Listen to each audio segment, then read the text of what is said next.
হে দোস্ত welcome back my YouTube channel Akash blog 69 আজি আমার মানিকপুর মহাবিদ্যালয়ত স্যার আমার স্যার আছে ইয়াত স্যারে বলে গুৱাহাটী ইউনিভাৰ্চিটিত নাটকত পুৰস্কাৰ পাইছে স্যাৰ অলপ নাটকৰ বিষয়ে কিবা ক'ব নাটকৰ বিষয়ে কি ক'ম এতিয়া ক্লাছৰ পৰা নাটকৰ কথাই কৈ আহিলোঁ তোমাৰ অসমীয়া সাহিত্যত নাটকৰ আৰম্ভণি হৈছিল মহাপুৰুষ শ্ৰীমন্ত শংকৰদেৱে কৰিছিল অংকীয়া নাটকৰ মাজেদি আৰু সেই যি যাত্ৰা প্ৰায় পঞ্চদশ শতিকাৰ পৰা আজিৰ তাৰিখলৈকে অসমীয়া নাটকৰ যাত্ৰাত বহুত বিভিন্ন ধাৰাৰ নাটকৰ সৃষ্টি হৈছে আৰু আজি আমাৰ অসমীয়া নাটকে এটা সুস্থিৰ পৰ্যায়ত উপনীত হৈছে ক্ৰমবিকাশৰ জৰিয়তে আৰু এটা আটাইতকৈ ডাঙৰ কথা অসমৰ আধুনিক নাটকৰ ক্ষেত্ৰত ভ্ৰাম্যমান থিয়েটাৰৰ মাজেদি অসমীয়া নাটকে এটা যাত্ৰা আৰম্ভ কৰিছিল আৰু সেই যাত্ৰা বিশ্বজয়ী এক যাত্ৰা তোমালোকে জানা কিজানি যে আবাহনৰ মঞ্চত কি কৰিছিল আমাৰ পাহৰিলোঁ নামটো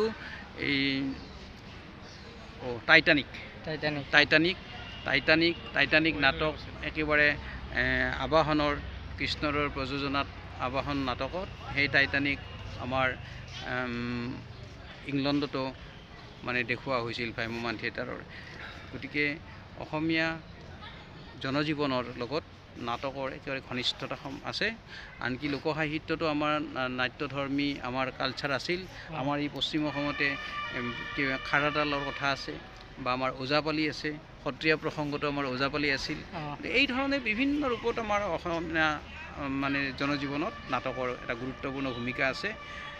সেই তাহানিৰ শংকৰদেৱৰ পৰা আজিৰ তাৰিখলৈকে স্যাৰ আপনি নাটক কৰিছিল না মই নাটক কেতিয়াবা কৰিছোঁ সৰুতে নাটক কৰিছিলোঁ যেতিয়া স্কুলত আছিলোঁ তেতিয়া বা মই সত্ৰৰ পৰিৱেশত ডাঙৰ হোৱা মানুহ সত্ৰৰ পৰিৱেশত আমাৰ যাত্ৰা নাটক চলিছিল